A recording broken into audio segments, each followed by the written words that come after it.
Pierre Livre, on reprend les habitudes. C'est lundi et c'est l'instant Lovecraft. Alors là, je l'enregistre la veille au soir, c'est normal, on est dimanche. Et ce matin, j'ai commencé ma journée, vous vous rendez compte, juste avant le premier café, au moment où tu regardes un peu, tu fais un petit tour sur Instagram. Et un gars que j'estime, on échange depuis plusieurs mois très régulièrement, vous savez ce qu'il fait dans la vie, bah, il traduit Lovecraft. Et moi, je trouve très bien ces projets d'intégrale. Alors évidemment, moi, c'est pas ma position, je dirais, de chercheur, j'ai le droit de dire ça. Par exemple, une intégrale Lovecraft, je sais pas ce que ça veut dire. Où est-ce que ça commence, où est-ce que ça s'arrête, les carnets, ce qui est publié dans Weird Tales, ce qui est repris et republié, ce qui est trafiqué par August Derleth, les choses qui sont avant vraiment les fictions, ou l'endroit où sont les poèmes qui sont narratifs, et quand il fait des guides sur des villes, et puis que c'est à partir de là que... Donc je sais pas si c'est possible de faire une intégrale Lovecraft, ni si c'est... Moi, je préfère le considérer comme écosystème, peut-être même justement la tâche de se mettre enfin, et pourquoi pas collectivement, à traduire les lettres, me sembler plus urgente, mais bon... j'interviens pas là-dedans, il y a un projet d'intégrale Lovecraft avec un seul traducteur, très bien. Mais alors, du coup, à la fois, ça nous grandit en relation et en amitié, d'ailleurs je l'ai prévenu, ça va être polémique, mais te vexe pas, hein, ça n'empêche pas, c'est juste parce que ça m'aide en retour, moi, à comprendre. C'est-à-dire, tout seul pour préparer une intégrale, ça veut dire que tu fais un truc et puis après tu en fais une autre. Moi je suis dans le contraire. Là il y a un an, j'ai à peu près bouclé un premier jet de Innsmouth. Je suis toujours dans Innsmouth. Et quand je prends une histoire, j'ai surtout envie longtemps de tourner autour, besoin de savoir... par exemple le contexte, c'est-à-dire Innsmouth, ses architectures, les francs-maçons, les trucs industriels, les deux repérages qu'a fait Lovecraft, comment il en parle justement dans les lettres, avant, pendant l'écriture, juste après. J'ai l'impression que plus je solidifie et plus je sédimente ce contexte, mieux je suis à même de chercher dans ma phrase les nuances, les harmoniques, ce qui se passerait dessous, et tout ça. Et pour moi, traduire, bon, c'est ça. Mais il n'y a pas de vérité, il n'y a pas d'absolu, et tout ça. Mais simplement, mon ami que je ne nomme pas, ce matin se fend sur Instagram d'une gravure et d'un cri en disant « Je viens de terminer, lui, dans le texte original, il dit, et en gros ce qu'il dit c'est ah bah, ouf, il était temps que je passe à une autre.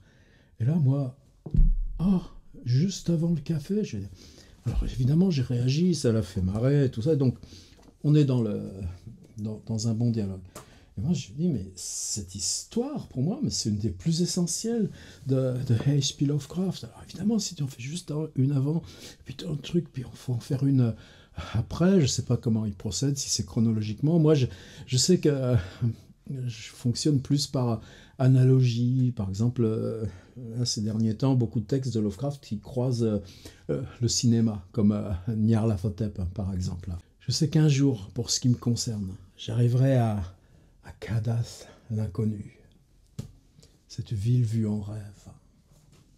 Et quand je serai capable de traduire Kadath, je crois que j'aurais fini mon boulot avec H.P. Lovecraft. Maintenant, je ne suis pas encore là. Alors, lui, bon, de toute façon, j'avais envie de passer à la lecture, mais c'est une lecture un petit peu longue, je sais pas. Alors, là aussi, c'est des discussions. Vous pouvez facilement, sur YouTube, il y a plein de petits plugins, de trucs comme ça, même si vous n'avez pas YouTube Premium, pour exporter le son. Le son, vous le téléchargez, vous transbahutez ça dans votre gymnase, sur votre vélo elliptique, ou écoutez dans votre RER ou votre voiture. Pas forcé de me regarder lire, ça va être un peu... Mais YouTube, ça a aussi cette fonction-là, c'est-à-dire Euh, Peut-être que moi, je vais continuer de lire sur un onglet de votre navigateur, mais pendant ce temps-là, vous regarderez autre chose. Ça ne me regarde pas. Mais c'est des questions, là, sur les usages, il faut qu'on en parle plus profondément entre nous, parce que moi, ces questions de lecture intégrale, c'est important. Et c'est pas évident. On ne demande pas aux gens, tiens, donne-moi 1 heure de ta vie. Et, bah, non, c'est pas des cadeaux qu'on demande. Si on fait ce travail, c'est pour soi-même, c'est parce qu'on y découvre soi-même des choses. Alors, lui, on est le 10 août 1925. Lovecraft, depuis le 1er janvier, loue une chambre à Brooklyn, Clinton Street. C'est une chambre, vous savez, ces chambres qu'on peut payer à la semaine, au mois, juste au-dessus de chez lui. Un ami, George Kirks, juste dans le bâtiment d'à côté, il y a Sam Loveman. Ils ont créé ensemble une espèce de club qu'ils appellent le Kalem Club, avec leurs initiales. Ils se retrouvent chaque semaine, ils passent tous beaucoup de temps ensemble. Et puis Lovecraft vit en célibataire. C'est l'année où Sonia a dû commencer à travailler à Chicago, puis Cleveland. Et bon, jamais ils ne revivront ensemble, même si pour l'instant, chaque fois qu'elle revient à New York, ils reprennent une vie maritale. Mais c'est une année qui est décisive pour H.P. Lovecraft parce que en mars 1926, il repartira à Providence et ça va être l'explosion. Pour les 10 ans qui lui restent à venir, tout le corps de son œuvre va venir là. Mais ce corps, cette explosion, elle sera possible parce qu'il y a eu l'année New York. Quand il arrive au début à New York avec ses copains, par exemple, il prend le Kodak de Sonia et ils vont photographier ce qu'on voit d'en haut des gratte-ciel. Et cette exploration urbaine, qu'est-ce qu'elle est importante. Et puis il y a les difficultés, et puis tu trouves pas de boulot, et puis il y a la maladie de Sonia qui fait qu'ils sont obligés de revendre la boutique, qu'il y a les dettes, que rien ne se passe comme prévu. Et puis il y a même aussi le fait qu'avoir une vie sociale très riche avec ce Kalem Club, travailler c'est plus difficile, il manque de silence et tout ça.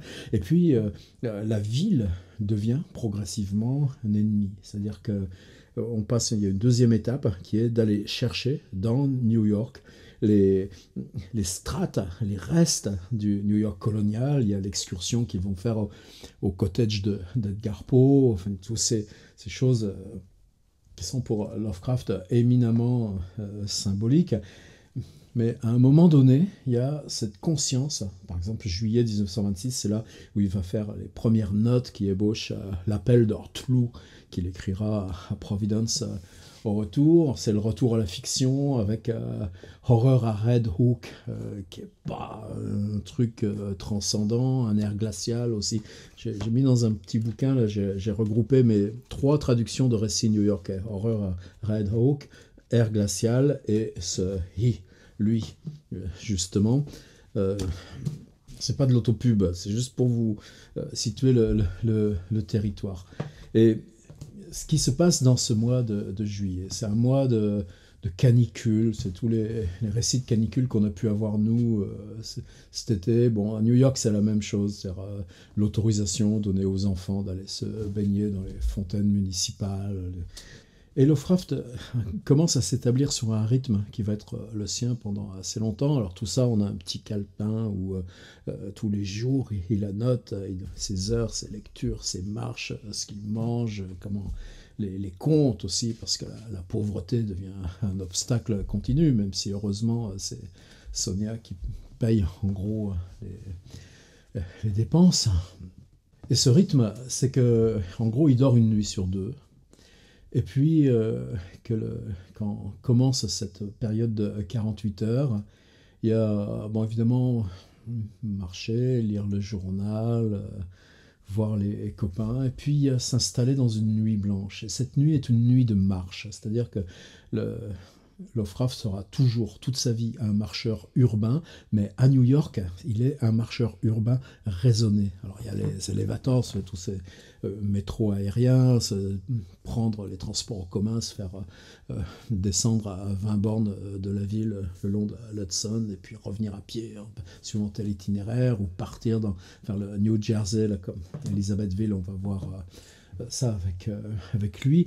Et puis il y a le fait que quand tu passes le pont de Brooklyn, il y a toujours cette grande admiration pour cet ouvrage d'art monumental, tout neuf à l'époque encore, et que Manhattan est, quand on est la nuit, un lieu qui dépouille sa peau moderne, dans lequel on retrouve toutes ces strates successives, mais il faut la nuit pour ça. Et cette nuit du 9 au 10 août, Lovecraft marche toute la nuit dans The Village, Greenwich Village, Bleecker Street. C'est des coins où les rues sont étroites, où il y a encore des arrière-cours. Et pour lui, c'est que la nuit, si on pénètre à mesure qu'on rentre dans ce tissu, dans ces fissures de la ville, la ville dévoile cette part de son histoire que la modernité écrase, dissout ou distend. Vers 5 heures du mat, cette espèce de pulsion. Mais comment écrire peut être possible?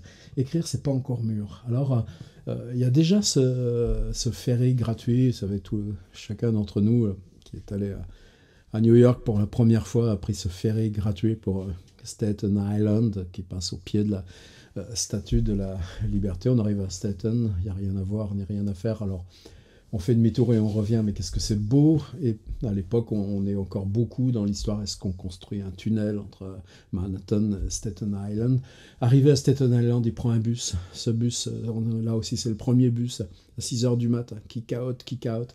Deuxième ferry, et on arrive dans le New Jersey, à ce patelin qui s'appelle Elizabethville, et qui est un lieu pour eux où justement le fait rural s'amorce, et il y a des maisons coloniales, et c'est même un lieu où, avec Sonia, du temps où la boutique sur la 5e avenue semblait assurer des promesses, où il pensait pourquoi pas s'installer, être là où lui pourrait être écrivain, à proximité, à 1 heure de New York, et puis elle faire le trajet évidemment, mais au moins il serait à l'écart de ce monstre qu'est la grande ville. Là, Lovecraft n'a rien sur lui.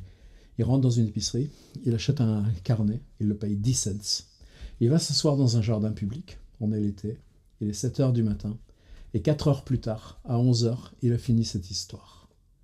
Il rentrera, il dormira. Le lendemain, il va prendre sa vieille Remington, cette Remington qu'il a achetée en 1906, quand il avait 16 ans, avec le premier argent que lui rapportaient les chroniques astronomiques publiées dans le journal de Providence. Et il n'a jamais changé de machine. Pourtant, elles ont beaucoup évolué, sont devenues plus silencieuses, plus souples, plus rapides. Lui a toujours gardé cette espèce de monstre. À la fin de sa vie, il détestera taper à la machine. En attendant, quand il écrit des lettres de 30, 40, 50 pages, c'est toujours cette vieille Remington. Il a une espèce de petite table ronde, comme ça, qui dans n'importe quelle chambre, il déménage la petite table avec la grosse machine. Et voilà comment est né lui. Et rien que ça, pour moi, tout d'un coup, c'est quelque chose qui en fait un statut particulier. On est pile au milieu de l'année New York. Et de quoi on parle? De New York. Et de quoi on parle? Du rejet de New York, dans le premier paragraphe. La venue à New York avait été une erreur. C'est le narrateur qui parle. Lui, il, c'est pas je. Mais cette dualité aussi va être tout le temps ambivalente. Et puis, tout à la fin, le personnage de lui, traumatisé par cette nuit dans Bleecker Street, retourne chez lui, à Providence. Donc c'est un texte de rupture, même si H.P. Lovecraft, lui-même, par contre, va mettre encore 6 mois avant de décider du déménagement retour et avoir à Providence cette naissance par l'appel de Cthulhu qui va signer le début des grandes fictions. Alors, pour mon ami que je nomme pas, mais vous voyez ce qui m'a choqué, c'était ça. Alors il me dit tout de suite, on va en reparler. Moi, il n'habite pas en France, il vient rarement. Moi, j'habite pas à Paris et tout ça, mais je pense que justement, au moins, on va attaquer autour d'une bière. C'est-à-dire, on peut traduire sans aimer ce qu'on traduit. C'est-à-dire, par exemple, je me souviens du Handcreative Writing de Kenneth Goldsmith, l'écriture sans écriture. C'est un livre qui a été très important pour moi. Il y a des chapitres que je traduisais de façon passionnée, et il y a d'autres chapitres où c'était beaucoup plus loin de moi, voire même défendant des idées sur la poésie conceptuelle qui n'étaient pas les miennes. Et bon, tu sais que tu es au service de quelque chose. Pour Lovecraft, je fais le contraire. Un texte qui me choque, je ne peux pas le traduire, j'y arrive pas. Ce qui n'empêche pas que, vous allez voir par exemple dans lui, on est à un moment où une vision projective de New York envahie de petits hommes jaunes, on est dans des choses où le paradoxe politique, la connotation raciste, bon, mais en 1925, dans le New York Times, on ne dit pas noir, on dit négro. Et quand on parle, on ne dit pas problème noir, on ne dit pas reconnaissance citoyenneté noire. On dit que près de Central Park, quelqu'un a été assommé par un négro qui lui a piqué son sac. Et ça n'empêche pas aussi qu'un des meilleurs amis de Morton, le M du Kalem Club, des meilleurs amis de Lovecraft, James Morton, ce soit quelqu'un qui a été un des premiers à formaliser un petit peu le droit de la marche éventuelle, qui sera longue, qui va demander 30 ans encore, pour aller vers la reconnaissance de l'identité noire aux USA. I saw him on a sleepless night, when I was walking desperately to save my soul, my vision. My coming to New York had been a mistake. Je l'avais vu par une nuit d'insomnie, alors que je marchais désespérément pour sauver mon esprit, mes visions. Ma venue à New York avait été une erreur. Tant partout où j'avais cherché des merveilles poignantes et l'inspiration dans ces labyrinthes grouillants de vieilles rues qui s'enroulaient sans fin parmi les ruelles, places, quais, oubliés jusqu'à d'autres ruelles et places et quais également oubliés dans ces cyclopéennes tours et cimes par quoi levait cette noire Babylone sous la lune évanescente. J'avais seulement trouvé à la place une impression d'horreur et d'oppression qui tendait à m'envahir, me paralyser, m'annihiler. C'est ça pour moi. Alors je vais le lire tranquillement, vous pouvez écouter en plein de fois, c'est pas gênant. Moi j'en ai fait une édition bilingue, paragraphe anglais, paragraphe français, des fois c'est des longs paragraphes, des fois c'est des courts, ça fait rien, je prends mon temps, peut-être on fera une autre version une fois avec la lecture straight sans commentaire, mais rien que cette poétique de la ville fait que, ben ouais, c'est quoi le problème de telle nouvelle? C'est qu'on tient uniquement sur la poétique.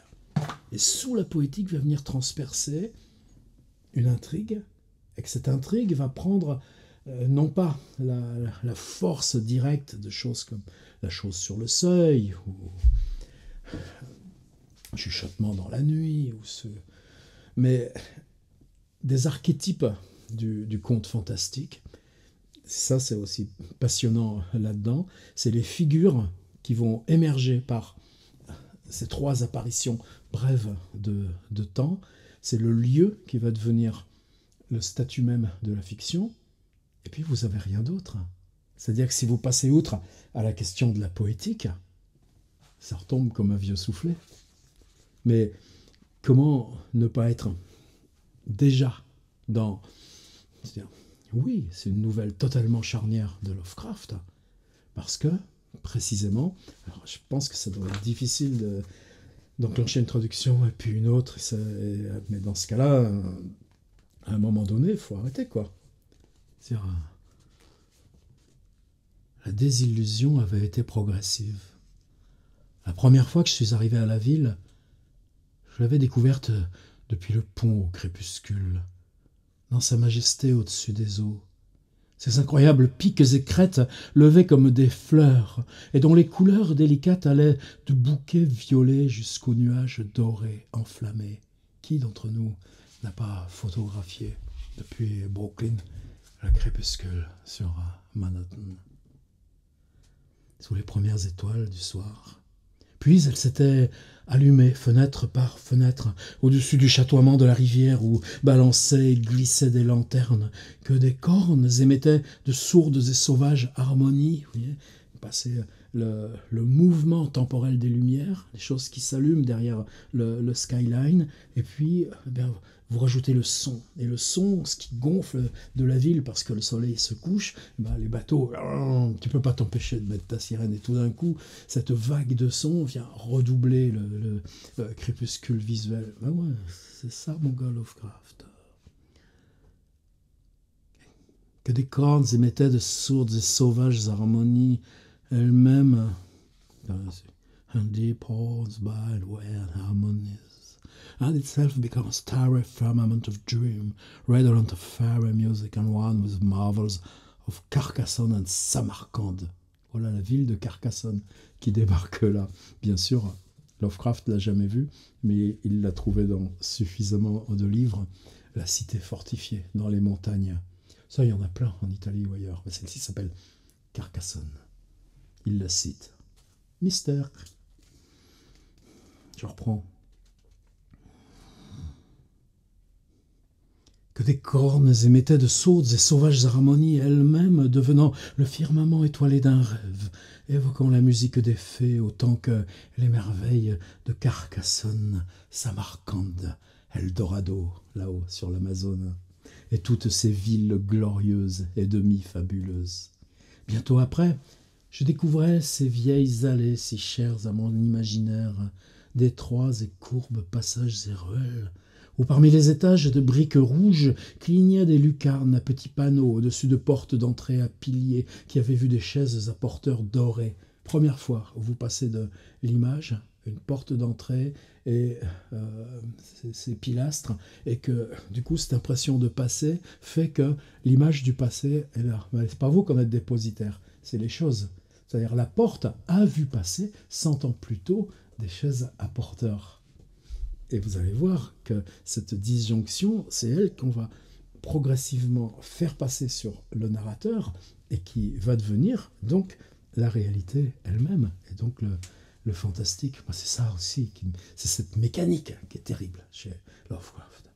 Enfin bon, qui existe déjà chez Edgar Poe, chez Hawthorne et tout ça, mais bientôt après, je découvrais ces vieilles allées si chères à mon imaginaire, d'étroits et courbes passages et ruelles, où parmi les étages de briques rouges clignaient des lucarnes à petits panneaux au-dessus de portes d'entrée à piliers qui avaient vu des chaises à porteurs dorés et des coches armorées.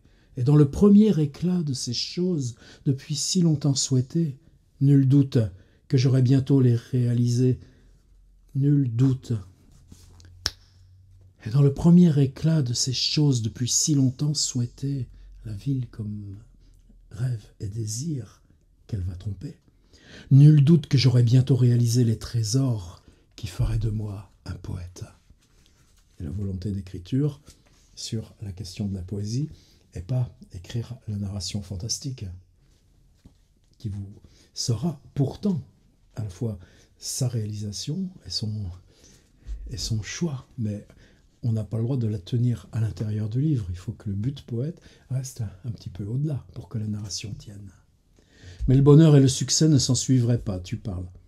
La lumière criarde du jour ne montrait que du sordide, de l'égarement, la prétention nocive de s'élever en posant pierre sur pierre, là où la lune avait suggéré l'ancienne magie et la beauté, et les flots de peuple qui se bousculaient dans ces ravins, qui se voulaient des rues, étaient des étrangers courts et basanés, avec des visages durs, des yeux étroits, fourbes étrangers sans rêve ni amitié pour ceux qui les accueillaient, et qui ne pourraient se figurer quoi que ce soit qui mène un homme de vieille souche aux yeux bleus, avec l'amour des douces collines vertes, des blancs clochers, des villages de Nouvelle-Angleterre. Simplement ceux de Nouvelle-Angleterre, ils sont des immigrants aussi, et il le sait très bien, malgré la fausse histoire qu'il s'invente dans l'Angleterre de loin. Et puis, et Sonia, comment elle est venue. Comme les parents de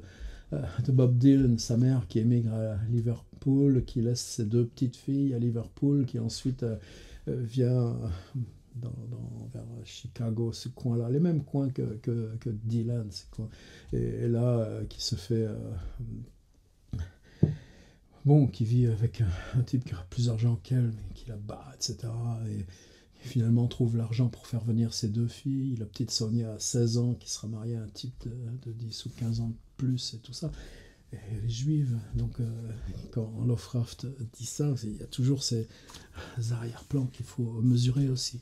Alors, au lieu des poèmes que j'avais espérés, ne trouver que la morne impassibilité d'une solitude ineffable. Et j'assumais enfin cette effrayante variété dont personne n'avait osé murmurer jusqu'ici, l'intransmissible secret de tous les secrets, le fait que cette ville de pierre et de lèpre, the fact of the city of stone and stridor, cette ville de pierre et de lèpre n'est pas le prolongement sensible du vieux New York, comme Londres prolonge le vieux Londres et Paris le vieux Paris, mais c'est déjà presque mort, son corps vautré imparfaitement embaumé, le corps de la ville. It's a sprawling body, imperfectly embalmed and infested with queer, animated things, which have nothing to do with it as it was in life. Son corps vautré, imparfaitement embaumé, infesté de choses bizarrement animées, qui n'ont rien à voir avec celle qui était la vie. Sur le point de faire cette découverte, le sommeil cessa de m'être confortable, même si quelque chose d'une tranquillité résignée me revenait, tandis que progressivement je perdis l'habitude de descendre de jour dans les rues, et ne m'y aventurais plus que de nuit, remarque tout à fait autobiographique, quand l'obscurité rappelle de loin un peu de ce qui voltige encore du passé. Et là, vous savez que Lovecraft lisait non seulement Poe, mais Baudelaire avait chez lui une anthologie des écrits de Baudelaire, et que, là encore, cette thématique de la nuit dans la ville fait complètement partie des tableaux parisiens, parce que Walter Benjamin, exactement en même temps, est en train de forger et conceptualiser à partir de Baudelaire, y compris le corps de la ville, et la ville comme entretenant sa propre maladie en ce développement. Progressivement, je perdis l'habitude de descendre de jour dans les rues, ne m'y aventurais plus que la nuit. Quand l'obscurité rappelle de loin un peu de ce qui voltige encore du passé, et que les vieux portails de bois rappellent les braves êtres qui autrefois les traversaient. Voyez, c'est plus les chaises à porteurs qui traversent. Maintenant, c'est les personnes. Vous voyez ce tout petit glissement, ce tout petit incident. Avec cette forme de croyance, je pus écrire quelques poèmes et retardai le moment de repartir chez les miens, de peur d'y consentir comme à une ignoble défaite. Un thème final qui s'amorce. C'est-à-dire, oui, mon seul biais de sauvetage, c'est quitter New York. Mais si c'est une défaite, est-ce que je ne dois pas la vaincre en restant dans la ville?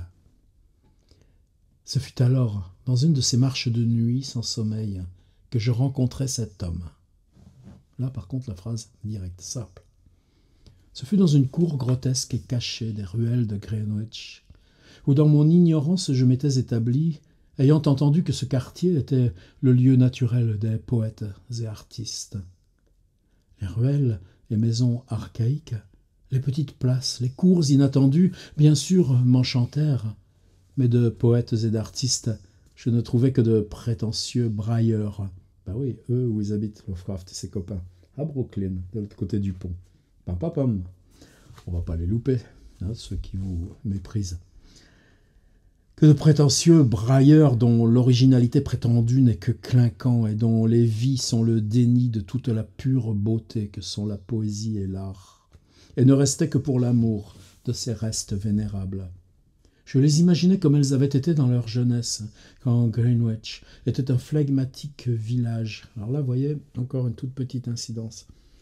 Lui, gambergeant, là, volontairement, dit consciemment, j'imagine que là où je suis, comment ça pouvait être il y a 150 ans. Tout petit détail, mais c'est ça, la machine du fantastique. Quand Greenwich était un flegmatique village, pas encore engouffré dans la ville, et dans ces heures d'avant l'aube, quand tous les fêtards avaient sombré, j'aimais marcher seul parmi leurs formes ancestrales et m'enfoncer dans les curieux arcanes, le mot d'André Breton, que les générations avaient ici déposé. C'est ce qui me maintenait en vie, corps et esprit, et me donnait quelques-unes de ces visions ou rêves que le poète, tout au fond de moi, réclamait encore. Il était vers 2 heures du matin, une de ces nuits blêmes et brumeuses du mois d'août, quand je le croisais, cet homme, au détour d'une série de cours successives, maintenant seulement accessibles en traversant les vestibules sans lumière des immeubles contigus, mais autrefois les éléments d'un tissu continu d'allées pittoresques. J'en avais entendu parler par une vague rumeur et réalité, qu'elle ne pouvait plus figurer sur aucune carte d'aujourd'hui. C'est-à-dire que le plan de la ville est évidemment le plan des transformations successives de la ville, mais le plan du présent de la ville supprime les traces antérieures alors qu'elles sont encore dans la ville en tant que traces.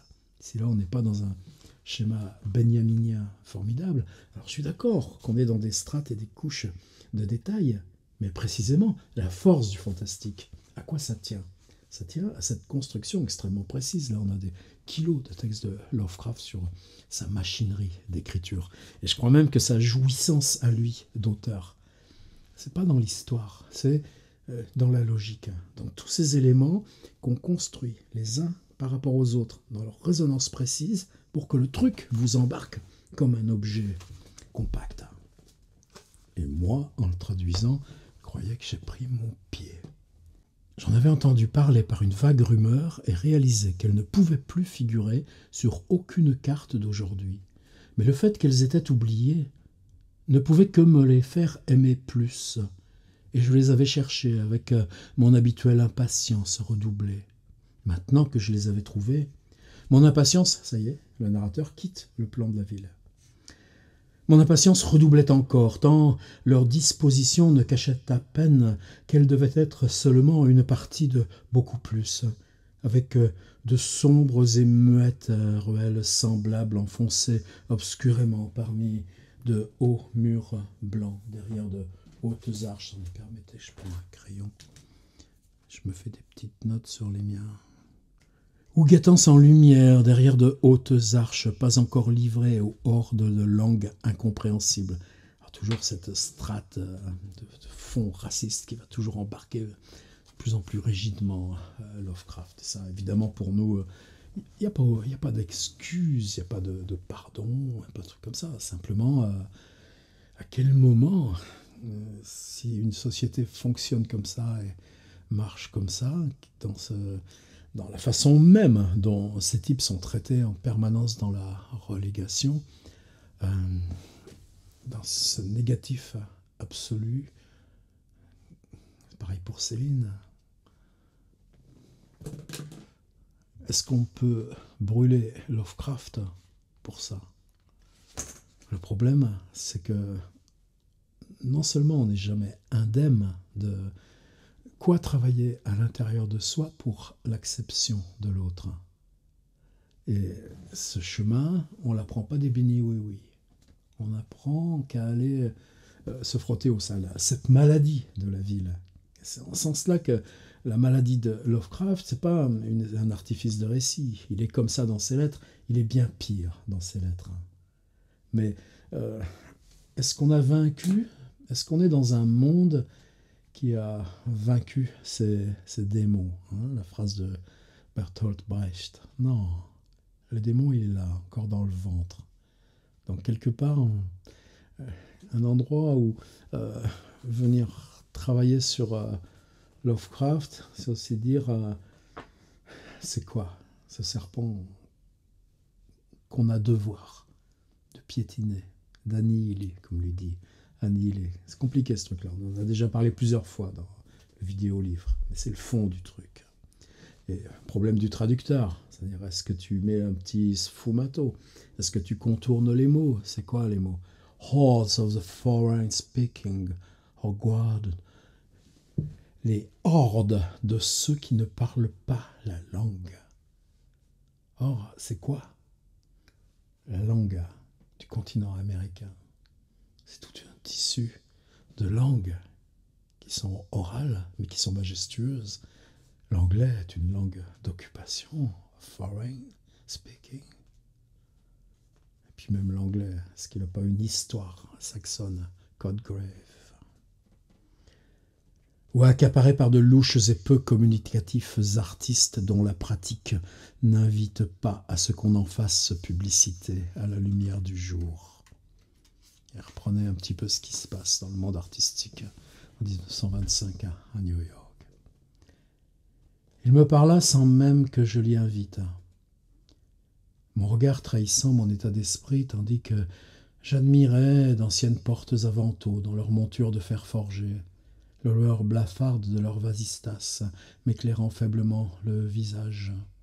Alors là, ce qui est magnifique, c'est que cette rencontre, qui est a priori simplement une ombre, c'est-à-dire vous imaginez le passé, et puis tout d'un coup, quelque chose qui peut possiblement anthropomorphe, mais est-ce que c'est vraiment une silhouette humaine?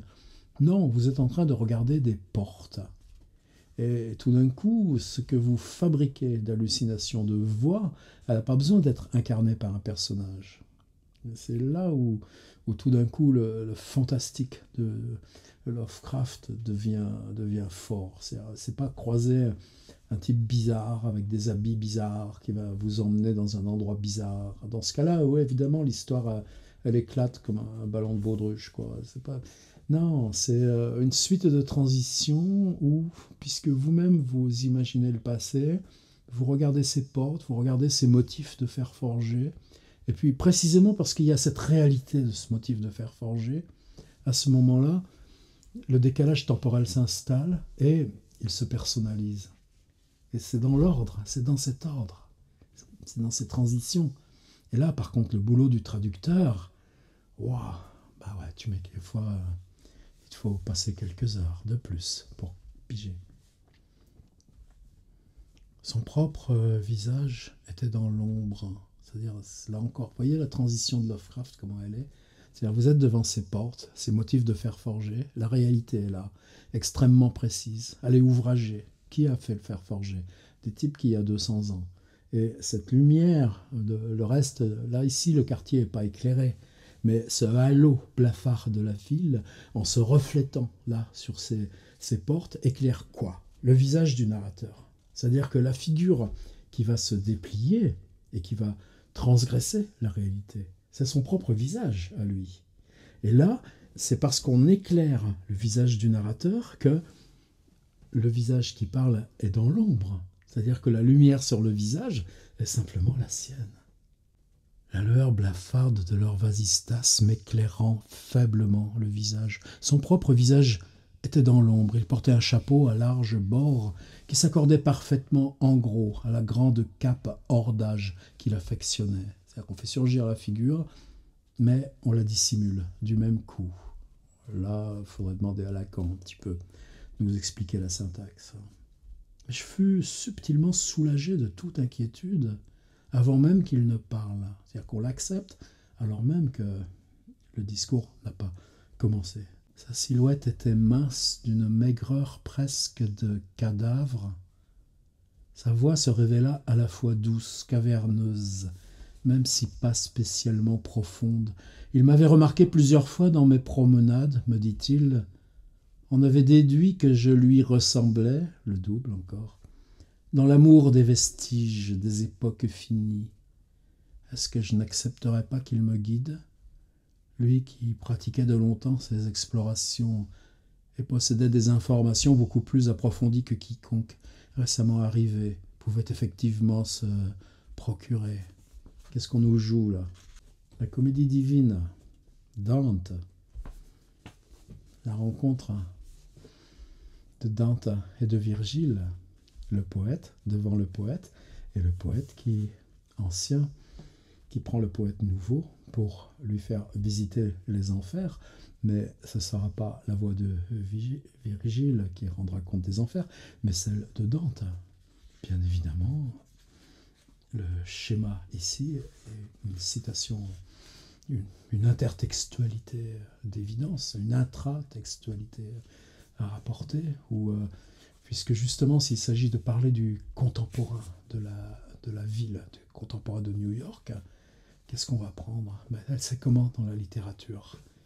Celui qui vous emmène dans les cercles, c'est la figure de la comédie divine. Il n'y a pas 36 trucs. Là encore, pour le traducteur, prends ça dans la gueule. Je parle à moi. Hein.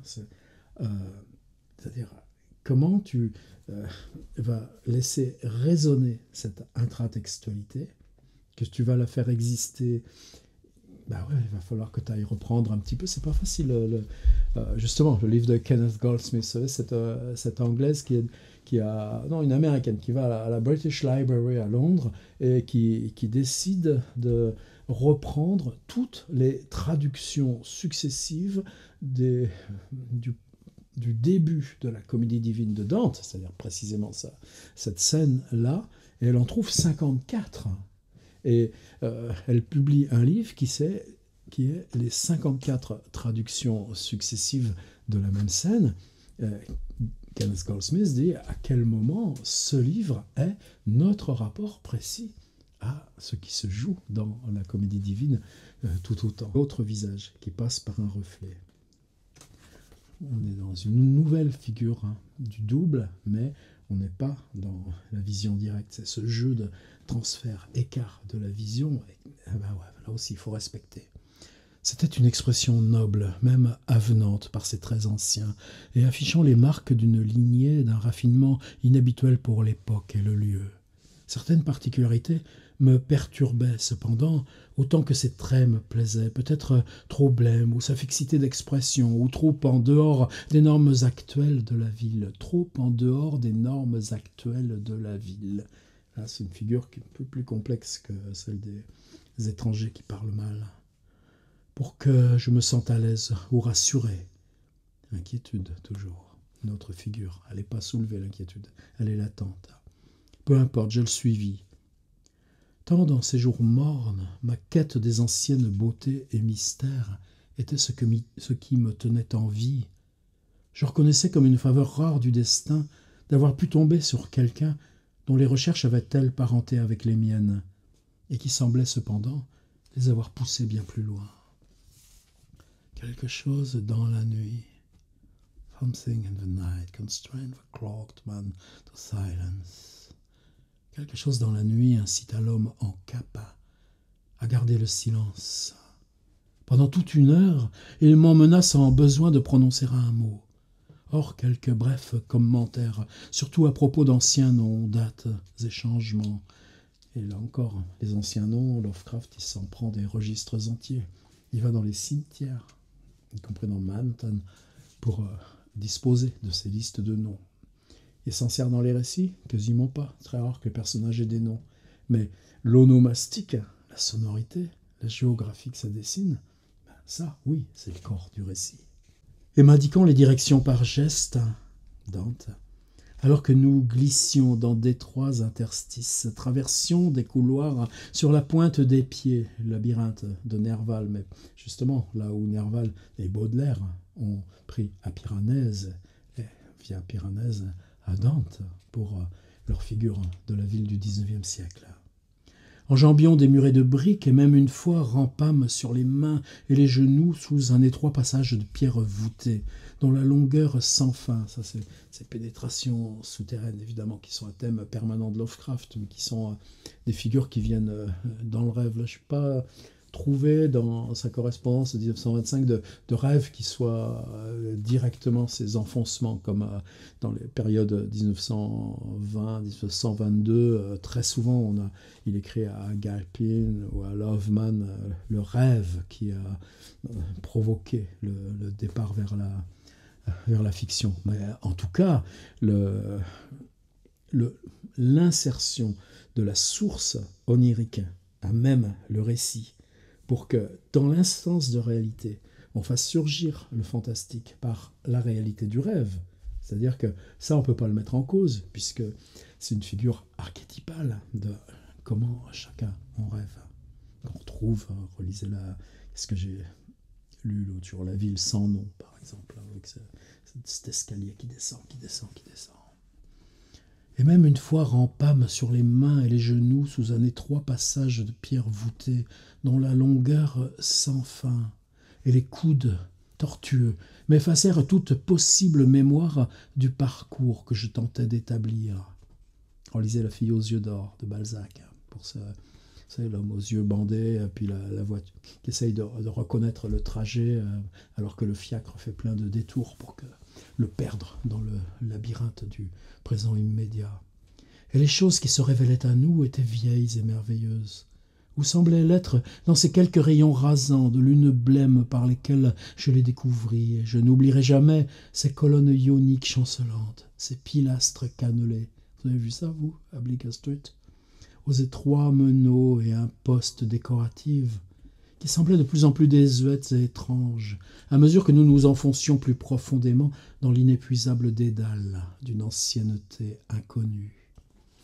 Oui, bizarrement, ces motifs-là, où ils sont? Ils sont dans les motifs que, dans ces années 1925 et jusqu'à l'Empire State Building en 1937, on installe dans la décoration même des gratte-ciel. C'est-à-dire que cette figure, cette obsession fantasmatique de la ville, elle se dessine dans les gratte-ciel qu'on élève à l'époque. Alors qu'évidemment, New York ne comporte pas de ruines de cet étage-là. Nous ne croisâmes jamais personne. Plus le temps passait, plus les fenêtres allumées se raréfièrent. Et le changement de ton, là on passe à... On a créé le contexte, on peut laisser entrer un récit beaucoup plus action. Quand les rues étaient éclairées, c'était de lanternes à huile, de cette ancienne forme en losange. Plus tard, j'en remarquai à chandelle. Et enfin, après avoir traversé une horrible cour sans nulle lumière, où mon guide nous conduisait en suivant de sa main gantée une étroite rambarde de bois le long d'un mur aveugle, nous parvînmes à un bout de rue seulement éclairé par une lanterne à toutes les 7 maisons. Numérologie. De ces lanternes coloniales, c'est-à-dire qu'on remonte par l'histoire des objets, une suite petit à petit plus vénérable d'objets destinés à éclairer la ville. On ne vous dit pas qu'on change de période temporelle, on installe que ces objets témoignent d'une autre réalité temporelle. Ces lanternes coloniales, incroyablement fines avec leur sommet conique et les fentes sur le côté. L'allée montait en pente forte, plus forte que ce que j'aurais cru possible dans cette partie de New York. Et l'extrémité en était fermée par une propriété privée, derrière un mur couvert de lierre, par-delà lequel j'entrevis une pâle coupole, tandis que des arbres s'agitaient sous la vague lueur du ciel. Dans ce mur, un portillon étroit, la figure de la porte dans le fantastique, la porte à la fin du Golem de Meerink, le titre aussi de H.G. Wells, la porte dans le mur, le seuil de Borges. Dans ce mur, un portillon étroit, à la voûte basse, planté de clous dans son chêne noir, que l'homme entreprit d'ouvrir avec une clé pesante. Me conduisant à l'intérieur, je le suivis, dans l'obscurité. Qu'est-ce que vous avez vu? L'homme? Non, la clé. Par ce qui me sembla, une sente gravillonnait finalement la volée de marche du perron de la maison, qu'il déverrouilla et m'ouvrit. Nous entrâmes. Et je faillis m'évanouir dans l'infinie puanteur de moisie qui nous environna, qui devait être le fruit malsain d'une ruine séculaire. C'est ce motif de l'odeur, c'est une sorte de permanence chez Lovecraft. Même pas la surévaluer, que je ne connais pas de récit fantastique chez lui où le changement de strate par rapport au réel ne passe pas d'abord par cette impression que ce qu'on respire tout d'un coup devient fétide. Mon hôte ne semblait rien remarquer. Par courtoisie, je m'abstins de toute remarque, tandis que nous montions un escalier en spirale, Dante et Piranèse toujours, puis entrâmes dans une salle dont je l'entendis verrouiller la porte derrière nous. « Fini, mon gars, tu ressors pas. » Alors, il tira les rideaux de 3 petites fenêtres à vantaux qui se distinguaient à peine dans la lumière. 1, 2, 3, les fenêtres.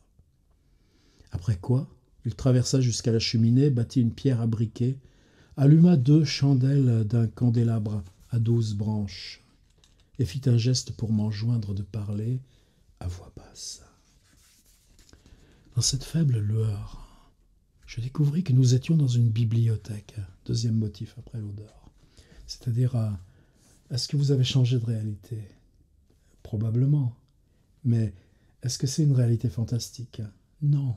Elle est simplement celle des livres, les livres qui vous entourent. Qu'est-ce qu'ils vous font les livres quand vous lisez Hawthorne, Edgar Poe ? Ils vous font ça. On quitte la réalité pour la réalité qui est celle du livre. Donc quand vous entrez dans une bibliothèque, vous ne changez pas de notion de réalité, mais vous changez de rapport à la réalité, puisqu'étant dans la bibliothèque, c'est la réalité des livres qui rend possible que quand on va ouvrir les fenêtres, on soit dans une autre réalité. Et cette symbolique du livre, c'est le Commonplace Book, où on a ces 220 notes. Alors est-ce qu'elle sera dans l'intégrale des éditions, je ne sais pas quoi, qui prépare ça pour l'an prochain. Alors que pour moi, c'est un livre clé sur 220 récits. Je crois qu'il y a idées ou notes comme ça, il y en a une trentaine où la figure du livre devient une figure clé aussi. Et là, vous voyez le rôle et l'importance de cette bibliothèque. Nous étions dans une bibliothèque aux murs lambrissés, spacieuse, bien meublée, semblant dater du premier quart du XVIIIe siècle, avec un splendide fronton de porte, une délicieuse corniche dorique et le manteau de cheminée surmonté d'un magnifique lambris sculpté dont le haut finissait en volute.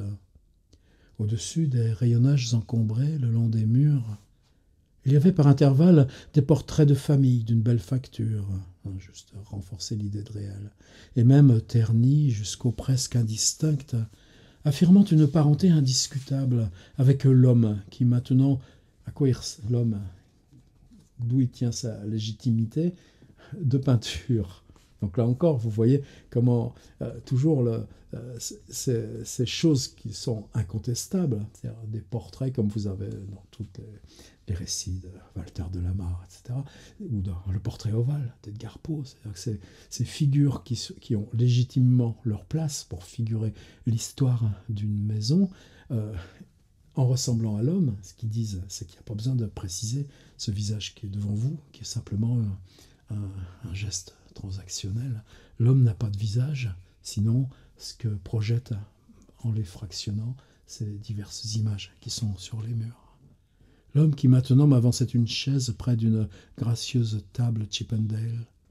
Avant de s'y asseoir en face de moi, mon hôte marqua un moment d'embarras, puis se débarrassant tardivement de ses gants, du chapeau à large bord, de la cape, se révéla théâtralement vêtu d'un costume milieu du règne du roi George. Je me suis trop traduire, parce que Georgian, pour les Anglais, c'est extrêmement précis. C'est le moment aussi où il y a une régence. Alors, dire de l'époque du roi George. Des fois, je mets de l'époque régence. Enfin bon, c'est des petites questions là, techniques pour nous. Là, je vais laisser règne du roi George. Je crois que dans les traductions ultérieures, dans ce cas-là, je dirais plutôt d'un costume régence. Mais c'est pas la même régence que pour nous. Le mot régence, c'est juste Saint-Simon après Louis XIV. Eux, c'est roi George. Depuis la queue poudrée et jabot du cou, alors c'est ça qui souvent fait que les gens bloquent à lui. C'est-à-dire que ça y est, vous êtes au milieu de l'histoire, on a dépassé le milieu, et puis que tout d'un coup vous êtes devant un espèce d'épouvantail à moineaux, et que qu'est-ce qui fait que vous êtes devant un type en costumé du XVIIIe siècle, alors que jusqu'ici on a construit toutes ces déréalisations, tous ces jeux de dualité, de reflets, et tout ça. Bon, alors on prend ou on prend pas. Mais je comprends que du coup on se dise, oh bah dis donc, ah ouais mais attendez en même temps. Jusqu'aux bas à jartelles, pantalon de soie, chaussures à boucles que jusqu'ici je n'avais pas discerné. Est-ce que Lovecraft n'aurait pas pu contenir son ambiguïté en échappant, en laissant ces 5 lignes de côté ? Mystère, et de toute façon, il n'est pas là pour qu'on lui demande dans Walter de la Mare, et c'est là-dessus qu'il va jouer. Garder l'indistinction jusqu'au bout, au bout, au bout. Et s'asseyant enfin lentement dans une chaise au dossier en lit, il se mit à me regarder intensément. C'est-à-dire que le regard du personnage sur lui aurait peut-être pu suffire. Son chapeau enlevé, il avait pris un aspect d'âge extrême. Vous voyez, comme là tout d'un coup. Une fois oublié les artifices de la perruque des bases jartelles, c'est beaucoup plus troublant. Son chapeau enlevé, il avait pris un aspect d'âge extrême qui ne m'était pas apparu d'abord, et je me demandais si ces marques inaperçues de longévité singulière n'étaient pas la source de ma première inquiétude. Quand enfin il me parla, sa voix douce, caverneuse, étouffée avec soin, elle tremblait ou chevrotait bien souvent, et malgré ma grande difficulté à le suivre, comme dans un rêve, quand quelqu'un vous parle et puis que vous ne comprenez pas, puis que vous essayez quand même. Donc oui, toutes ces notations-là, elles n'ont pas du tout besoin d'accessoires. Avec un frisson d'excitation et d'appréhension contenue qui grandissait à chaque instant. Il s'arrêta. Je ne pus que hocher la tête. J'ai dit mon appréhension, mais à mes sens, rien n'était plus effrayant que le monde matériel qu'était New York de jour. Retour au décor de la ville. Donc on ne l'oublie pas, on la ramène. Et que cet homme soit un inoffensif excentrique ou le sectateur d'art dangereux, je n'avais d'autre choix que de le suivre et étancher ma soif d'émerveillement à quoi que ce soit qu'il ait à offrir. Alors, je l'écoutais. Il apparut à mes ancêtres, continua-t-il de sa voix étouffée, qu'en la volonté de l'homme résidaient quelques particularités très remarquables. Des qualités dont on ne mesurait pas l'influence seulement sur les actes de la personne elle-même ou des autres, mais sur diverses variétés de forces et de substances naturelles. Là, je vais en sauter un petit peu. Non, je saute pas. Bon, vous pouvez toujours zapper un peu dans la vidéo. Là, c'est un moment où il y a une page, mais une page seulement. C'est le plus long paragraphe d'un monologue du gars. Mais en même temps, bizarrement, c'est dans ce monologue qu'il va parler justement des Premières Nations, les Indiens, les peaux rouges. Et donc, bizarrement, cette question du temps et de l'archéologie du temps, de l'antériorité des Premières Nations et de l'anglais comme langue d'immigration, on ne peut pas contourner non plus le baratin du vieux bonhomme. Je vous le fais vite. Puis-je dire qu'elle passe outre à l'inviolabilité des choses aussi importantes que l'espace et le temps, qu'elle a détourné vers d'étranges usages les rites de ces Indiens peaux-rouges métis qui s'étaient établis sur cette colline. Ces Indiens montrèrent de la colère quand on y bâtit ces murs, devinrent mauvais comme la peste et demandèrent à se réinstaller sur le terrain chaque pleine lune. Donc vous voyez, on est sur le fantastique que va établir Lovecraft par rapport à la ville moderne de New York. C'est parce que cette maison au cœur du labyrinthe a été construite sur un lieu de culte d'une civilisation animiste, c'est-à-dire ces nations autochtones qui avait précédé les Anglais et à qui, vous savez, regardez, vous avez vu, on le trouve facilement, y compris là dans mon site, le film de Flaherty, $24 Island. C'est-à-dire qu'on avait acheté à ces populations indiennes la presqu'île de Manhattan pour $24. Alors, en 1868, le nouveau propriétaire observa ce qu'il faisait et tâcha de ne pas broncher à ce qu'il découvrit. Ensuite, il négocia avec eux, leur autorisant le libre accès à son terrain en échange de l'exact savoir de ce qu'ils y accomplissaient. Il apprit que leur grand-père tenait ça d'une paire de leurs ancêtres peaux-rouges, mais d'autre part d'un vieil Hollandais du temps des États généraux.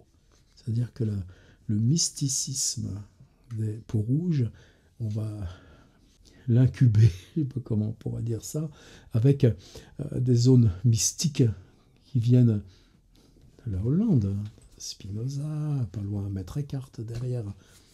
C'est là où les zones de fuite de Lovecraft nous recoincent. À quel endroit, tout d'un coup, ces trois lignes qui pour moi me gênent aussi, c'est-à-dire qu'on a affaire à cette figure que tout d'un coup on habille avec des dentelles et puis des jartelles et des ornements 18e siècle, Bien, tout d'un coup, en tant qu'être de parole, les paroles, elles s'ouvrent à deux dimensions historiques bien plus complexes.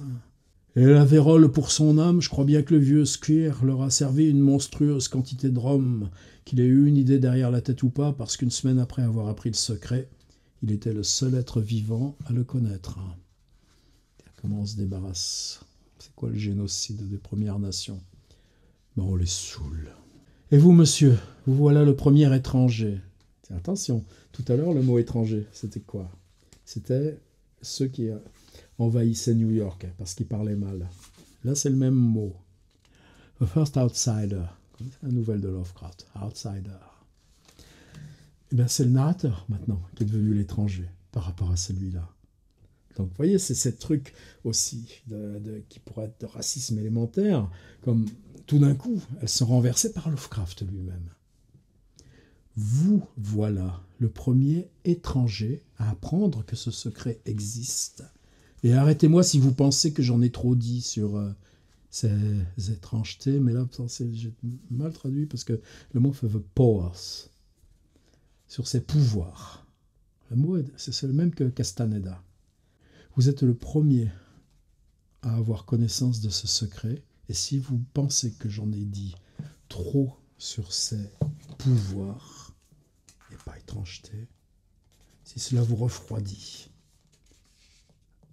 à propos de ces choses du passé. Je frissonnais quand le vieil homme prit ce ton familier, mais usant du langage familier d'un autre temps. Il continuait. Et ça aussi, c'est pas très simple pour le traducteur. C'est-à-dire, Lovecraft dit que l'effet qu'il cherche dans la syntaxe, quand il prend le monde qui lui est contemporain, le monde des années 30, dans Chuchotement dans la nuit, Chose sur le seuil, c'est en utilisant une syntaxe du XVIIIe siècle. C'est-à-dire que l'écart dans la syntaxe par rapport à celle de son époque devient ce par quoi la représentation de l'époque permet d'installer le trouble fantastique.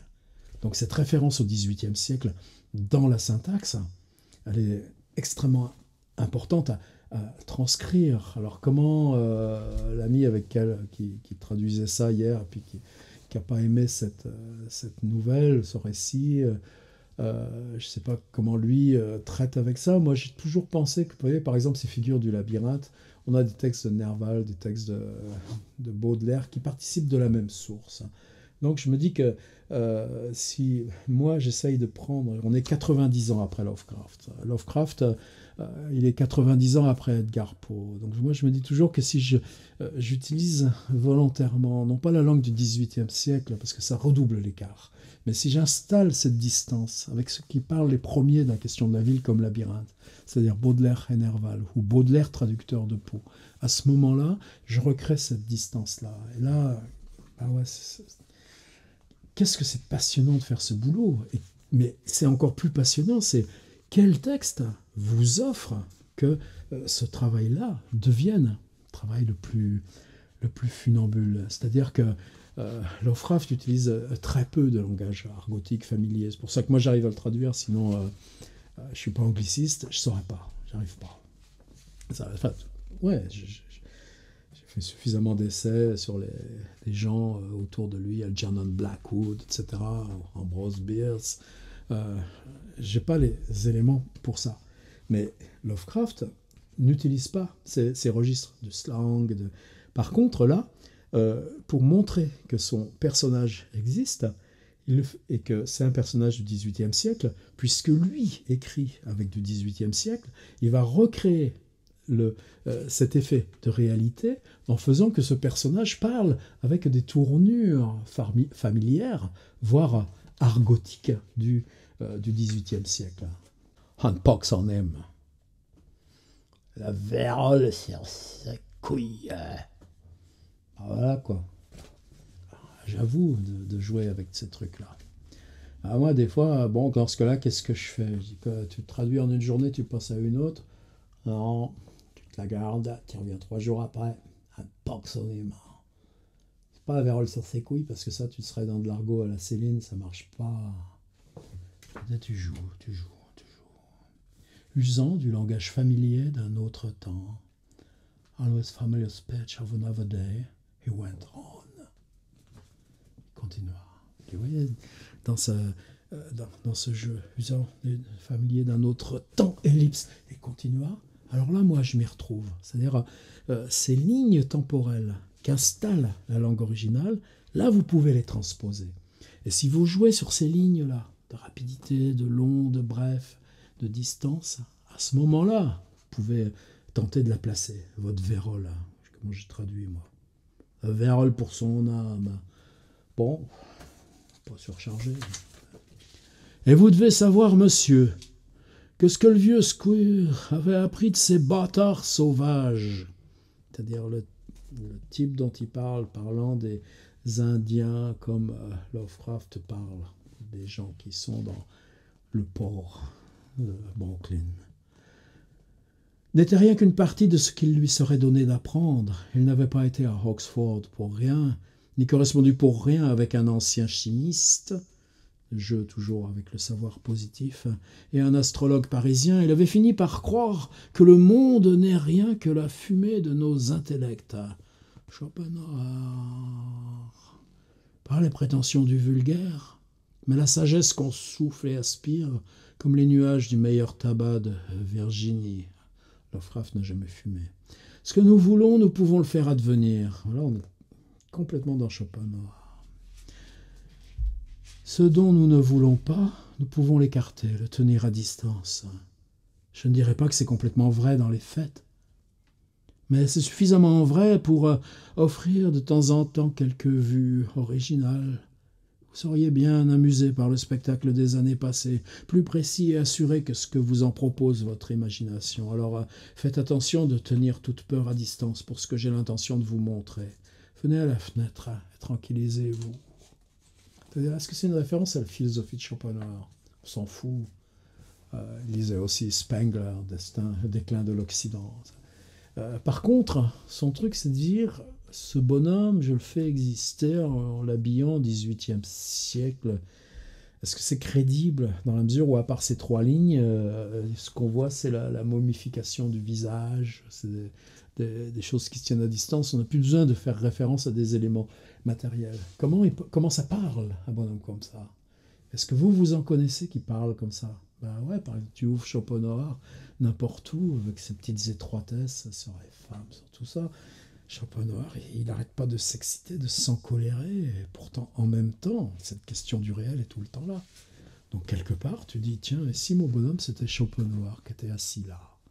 Et puis voilà, vous l'avez, votre monologue, et qui est réellement de la langue... Bon, d'accord, début 19e pour Schopenhauer. Mon hôte m'avait saisi par la main. Pah! Là, par contre, ça change. C'est-à-dire que vous n'avez plus de défense. Vous êtes là à gamberger sur ce vieux qui ronronne son truc, et puis que ça ressemble à du Schopenhauer, et puis... House now took my hand to draw me to one of the two windows. My house, syllab, syllab, now took my hand, syllab, syllab, syllab, syllab, to draw me to one of the two windows. Ouf, il y a un mot de 2 syllabes, les fenêtres, comme par hasard. Mais ça veut dire que tout d'un coup, quand il vous empoigne, et c'est pour ça qu'il n'y avait pas besoin de l'habiller en épouvantail à moineau, le vieux bonhomme. C'est-à-dire que là, je ne pense pas que quand vous lisez cette histoire, non pas comme je le fais, là, en décryptant, machin truc, mais pourquoi moi je m'amuse à traduire, et en particulier un truc comme ça, c'est que comment vous pouvez faire en sorte, dans un récit, qu'à un moment donné, aux 2/3 du récit, au moment où on a besoin de fabriquer l'illusion, que vous soyez attrapé parce que quand cette espèce de construction de reflets, de temps et de paroles touche le narrateur et lui attrape le poignet. Et que ça, tout d'un coup, vous êtes chopé avec. Et que ça passe par ce truc de monosyllabe. My house now took my hand to draw me to one of the... Mon hôte m'avait saisi par la main pour m'emmener. Bon, en français, tu joues avec les 2 syllabes, puis t'en places une, 2, 3 pour faire syncope et trioler. Mon hôte m'avait saisi par la main pour m'emmener à une des fenêtres sur le long côté. Et j'en ai placé, moi, quand même, des monosyllabes aussi. Hein. C'est-à-dire que tu te dis, bon, le français, tu le tires comme ça. Il y a un vers, il y a un alexandrin de Victor Hugo, ultra célèbre, parce qu'il est bâti qu'avec des monosyllabes. Tout le long côté de la pièce, malodorante, et au premier contact de ses doigts nus et sans gants, je sursautais. Mais là, en même temps, tu traduis littéralement, donc ça va. Sa chair, même si ferme et sèche, bah, ça se fait pas à la volée, trouver ça, quand tu traduis. Sa chair, même si ferme et sèche, avait le toucher de la glace. Je me dégageais en frissonnant de son emprise. Mais à nouveau, je pensais à l'horreur et au vide du présent, et me contraignis résolument à le suivre, quoi qu'il ait à me montrer. Une fois à la fenêtre, l'homme tira de côté les rideaux de soie jaune et orienta mon regard sur les ténèbres du dehors. Au premier instant, je ne vis rien devant moi, sinon une myriade de minces lumières dansantes, puis, comme en réponse à un mouvement insidieux de la main de mon hôte, un éclair de lumière brillante éclaira le décor, et je me découvrais face à une mer de feuillages luxuriants, des feuillages intacts et non profanés, au lieu de l'océan de toits qu'un esprit normal se serait attendu à trouver. À ma droite, l'Hudson brillait nonchalamment, et au loin j'apercevais le chatoiement malsain d'un vaste marais d'eau salée constellée de vives lucioles. L'éclair avait cessé, et un sourire diabolique illuminait le visage de cire du vieux nécromancien. C'est-à-dire que la vision, par sa brièveté, avait dans Louis Lambert de Balzac, toute poésie procède d'une rapide vision des choses. Par l'éclair, la vision, par la brièveté, a coupé la réalité actuelle. Mais justement, Lovecraft dit, enfin son narrateur dit, parce que moi-même je refusais le présent. Donc il est prêt à gommer le présent. Qu'est-ce qu'il faisait dans la ville avant l'histoire ? Il cherchait dans le présent de la ville les traces furtives du passé. Tout d'un coup, elles lui sont apparues. J'étais au bord de défaillir, encore plus faible que ce que l'atroce modernité de cette ville maudite m'avait affaibli. Mon Dieu, m'exclamai-je, vous pourriez obtenir cela pour toutes les époques ? Et comme il acquiesçait, dévoilant quelques chicots noirs de ce qui avait dû être autrefois incisive et canine d'une mâchoire jaune, à la fois la bouche pourrie, mais la bouche, ça reste quand même le lieu d'où sortent les paroles. Je me retins au rideau pour m'empêcher de tomber. Il me retint avec cette ignoble main, froide comme la glace, et une fois de plus accomplit son geste étrange. À nouveau l'éclair se produisit, mais cette fois sur une scène plus habituelle. C'était Greenwich.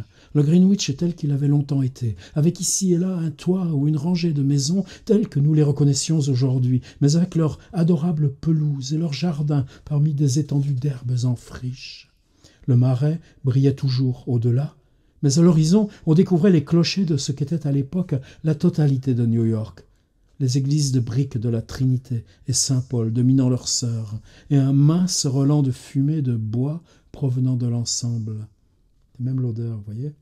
Je respirais à fond, non tant pour le spectacle en lui-même, que pour envisager la possibilité de ce que mon imagination terrifiée conjurait.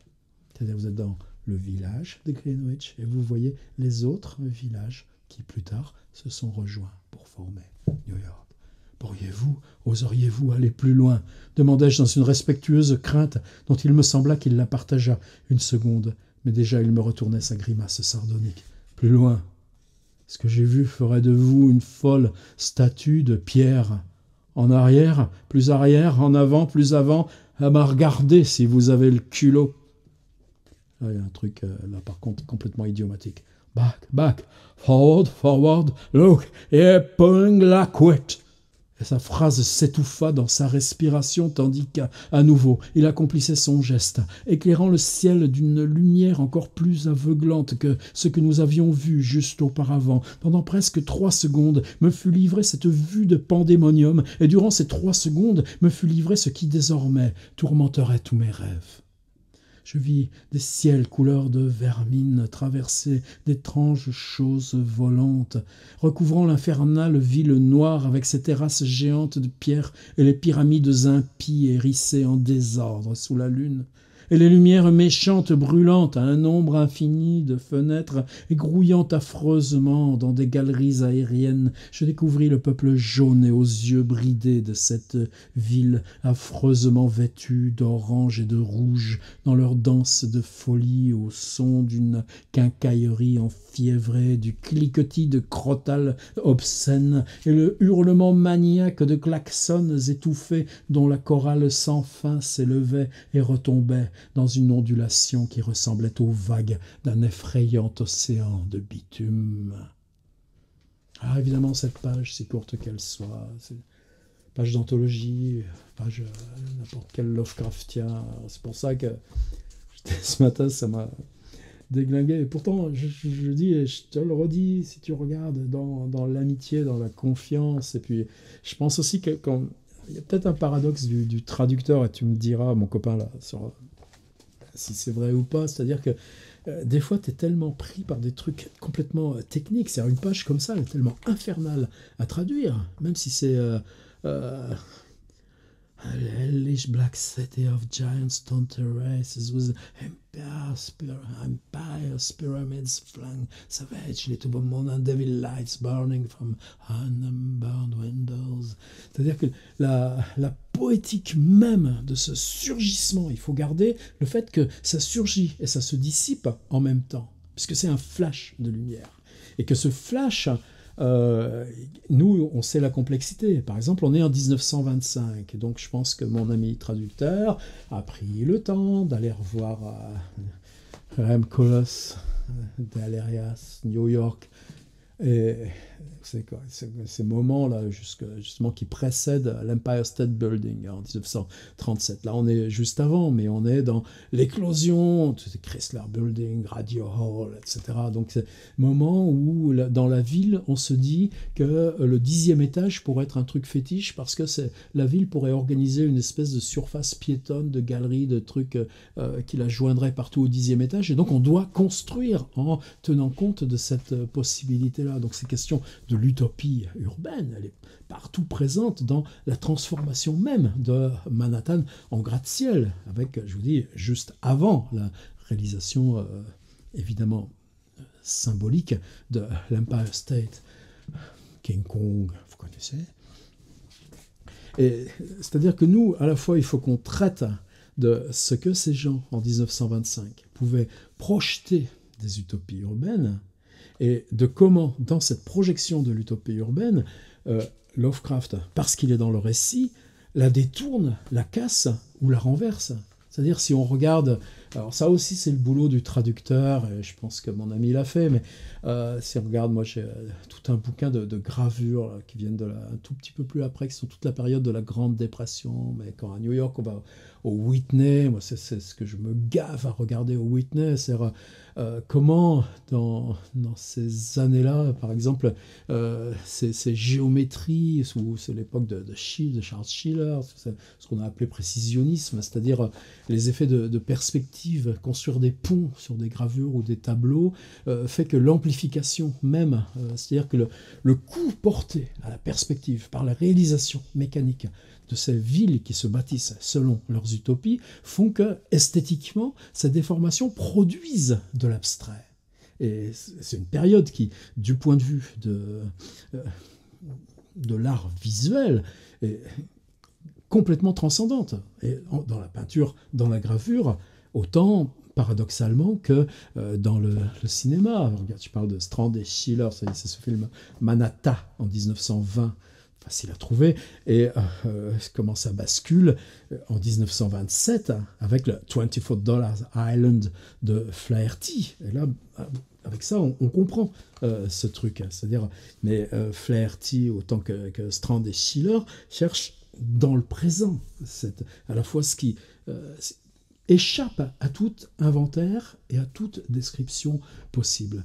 Mais dans un récit comme ça, vous voyez, c'est ça. C'est-à-dire, à quoi vous en appelez des utopies, des exagérations des utopies, du contexte visuel des utopies, et en même temps, comment vous la déformez par ce que lui, là, est son truc, c'est-à-dire, c'est un flash, un surgissement, et dans ce surgissement, tout paraît simultané et se dissout. Alors, je vous la relis, la page...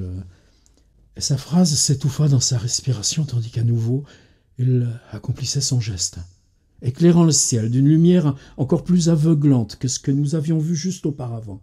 Pendant presque 3 secondes, la première fois que le temps à la fois se dilate, il se dilate jusqu'à 3 secondes, me fut livrée cette vue de pandémonium, et durant ces 3 secondes me fut livré ce qui désormais tourmenterait tous mes rêves. C'est-à-dire, à la fois, on élargit à 3 secondes le flash, 1, 2, 3, c'est long. Et en même temps, on le ramène, on le recomprime au flash parce que dans ce que devient le narrateur, ça va être la figure obsessive, récurrente, terrifiante pour l'éternité des éternités. Je vis des ciels couleur de vermine, heavens verminos, with a strange flank sings. C'est même des ciels qui sont vermines parce que traversés d'étranges choses volantes. Mais moi, quand j'ai une phrase comme ça à traduire, je dis « Oh là là, pourvu que ça dure, j'ai pas envie de passer à un autre le lendemain. » Des ciels vermines traversés d'étranges choses volantes, des ciels vermineux. Vermineux, c'est-à-dire qu'on est... Attendez, je l'ai là. Mets-toi là. J'ai un magnifique outil, je pense que mon collègue dans son œuvre computer aussi. Qui est-ce qui a fait ça? C'est Hippocampus Press, bien sûr, ça s'appelle Wordwords, Lovecraftian Lexicon. C'est-à-dire, pour tous ces mots, ces néologismes, une enquête mais alors, extrêmement serrée dans toute l'histoire de la littérature anglaise américaine, savoir est-ce que Vermenos, par exemple, ciel vermineux, mais comment vous voulez traduire un ciel vermineux, ciel... Alors moi, si vous voulez, là, dans mon truc, là, moi, là, je me prends en défaut. C'est-à-dire que 3 ans après avoir traduit ce texte, que j'adore lire, relire, ciel couleur de vermine, non, mon gars, t'as choisi la facilité. Ça, t'as pas le droit en tant que traducteur. C'est pas un ciel couleur de vermine. C'est un ciel vermine. Vous voyez, il y a veridical, various, trust, marest, vertiginous, viewless, voneth, vasty. Et il n'y a pas... il n'y a pas. Verminaus. Alors, est-ce que transformer nominal, ciel, vermine, mais est-ce qu'il faut changer parce que traverser, j'ai gardé, vous savez, cette phrase de Kafka, la force d'une image, c'est le temps qu'on met à prononcer les mots. Donc, heavens, les ciels devenus vermine avec d'étranges choses volantes.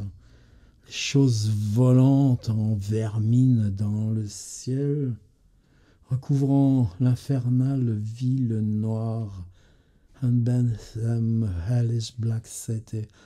Là, ça va avec cette terrasse géante de pierre. Ça, c'est les géométries. Quand on traduit Lovecraft, on sait faire. Hérissé en désordre sous la lune. Et les lumières méchantes brûlantes à un nombre infini de fenêtres. Bah là, c'est presque baudelairien. Devil lights burning from unnumbered windows. Devil lights. And devil lights. 1, 2, 3, 4 burning from 3 unnumbered. 1, 2, 1. Windows, le mot fenêtre qui revient encore. Donc là, c'est juste cette rythmique qui donne l'injonction entre and swarming loathsomely on high galleries also the yellow squint-eyed people. Et là, le peuple aux yeux jaunes, bridés. Quelle plaie qu'un auteur grand comme Lovecraft nous laisse de telles horreurs. Et grouillant affreusement dans les galeries aériennes, je découvris le peuple jaune aux yeux bridés de cette ville, affreusement vêtue d'orange et de rouge, dans leur danse de folie au son d'une quincaillerie enfiévrée, du cliquetis de crotales obscènes, et le hurlement maniaque de klaxons étouffés, and the maniacal mourning of muted horns, whose ceaseless dirges rose and fell, of an unallowed ocean of bitumen. aux vagues d'un effrayant océan de bitume. Alors c'est cette page qui colle à Lovecraft tout le temps, c'est-à-dire tout le travail de Lovecraft, c'est faire que on joue sur les distensions de temps, mais vous installez par exemple le futur d'un passé. Et c'est pas facile d'utiliser, on est toujours à distendre les catégories verbales. Et là, pour une fois, tout simplement, on revient à l'utopie prédictive, c'est-à-dire voici comment. Alors 1984 d'Orwell, quand nous maintenant on lit, on est 30 ans après 1984, mais comment le, la, la vision de la ville est anticipation, et comment vous avez fabriqué la crédibilité de cette anticipation parce que vous aurez été crédible sur les deux autres flashs, c'est-à-dire New York à son origine et New York passant progressivement de l'étape du village à la ville. Et puis, qu'est-ce que vous utilisez pour ça? Vous utilisez le présent, vous utilisez les klaxons, vous utilisez le bitume, voire 24 Island de Flaherty. Je vis cette vue. I saw this vista. Vista. J'ai pas de mots d'autres. Je vis cette vue, c'est-à-dire que faire une phrase comme ça qui soit presque comme Duras, une phrase tautologique. C'est-à-dire I saw this vista, en utilisant un mot rare, il évite la tautologie.